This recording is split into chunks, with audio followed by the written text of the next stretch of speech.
Welcome back. ఈ నెల 20వ తేదీన జరిగిన కేబినెట్ సమావేశం అనంతరం కొందరు మంత్రులు విదేశీ పర్యటనకు పయనమయ్యారు. మరికొంతమంది అమెరికాలోని ఆటా మహాసభలకు వెళ్లారు. ఈ మేరకు పలువురు మంత్రులు ఎన్నికల ప్రచారంలో నిమగ్నమయ్యారు. పంజాబ్ రాష్ట్రంలో నిర్వహించిన ఎన్నికల ప్రచారంలో డిప్యూటీ సీఎం భట్టి విక్రమార్క పాల్గొన్నారు. ఇక మంత్రుల పర్యటనకు సంబంధించి మరింత సమాచారం మా పొలిటికల్ బ్యూరో చీఫ్ రామ్ అందిస్తారు. రామ్, చెప్పండి, పలువురు మంత్రులు విదేశీ పర్యటనలో ఉన్నారని తెలుస్తోంది, వివరాలు ఏంటి?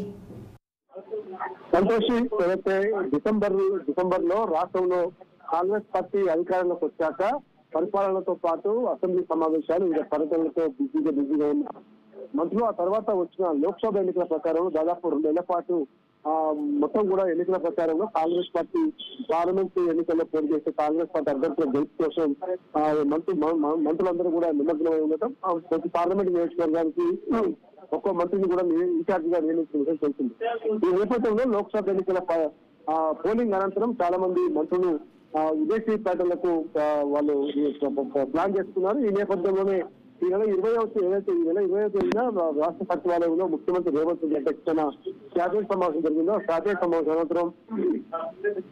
అనంతరం మంత్రులు కొంతమంది విదేశీ పర్యటన వెళ్లారు. మనకున్న తెలిసిన సమాచారం మేరకు మంత్రి పొంగులేటి శ్రీనివాసరెడ్డి సౌత్ ఆఫ్రికా వెళ్ళినట్టు, అదేవిధంగా మంత్రులు కోమటిరెడ్డి వెంకటరెడ్డి, పొన్నం ప్రభాకర్ ఇద్దరు కూడా అమెరికాకు వెళ్లారు.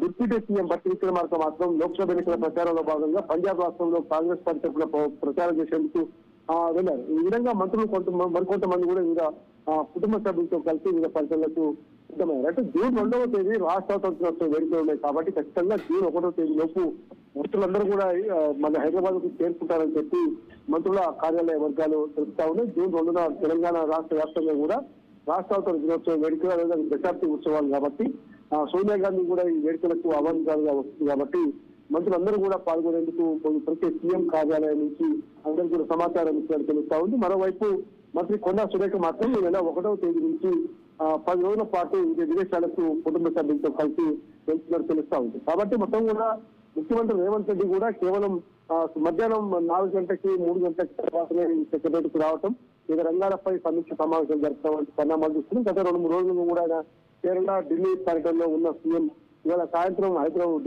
సచివాలయంలో కానీ తన నివాసంలో కానీ ఆర్టీసీ సంస్థ పనితీరుపై సమీక్ష చేస్తారని చెప్పి తెలుస్తా ఉంది. మొత్తం మీద వైపు లోక్సభ ఎన్నికల ఫలితం అనంతరం నల్గొండ, వరంగల్, ఖమ్మం పట్టభద్రుల ఎమ్మెల్సీ ఉప ఎన్నిక కూడా ముగిసింది.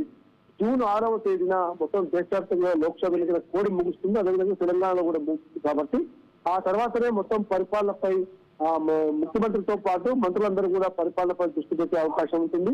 ఇప్పటికే ముఖ్యమంత్రి రేవంత్ రెడ్డి కూడా లోక్సభ ఎన్నికల ఘట్టం ముగిసింది. రాష్ట్రంలో త్వరలో ఏ ఎన్నికలు లేవు కాబట్టి 100% పరిపాలన పైన దృష్టి పెడతాం, మంత్రివర్గం అంతా కూడా దిశగా పనిచేసే విధంగా కూడా ప్లాన్ చేసుకుంటామని చెప్పి చెప్పడం జరిగింది.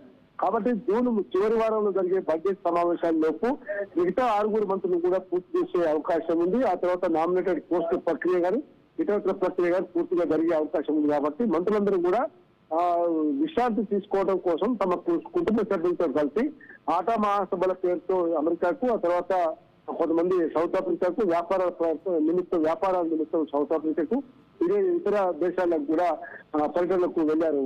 సంతోషం. Right Ram, thank you.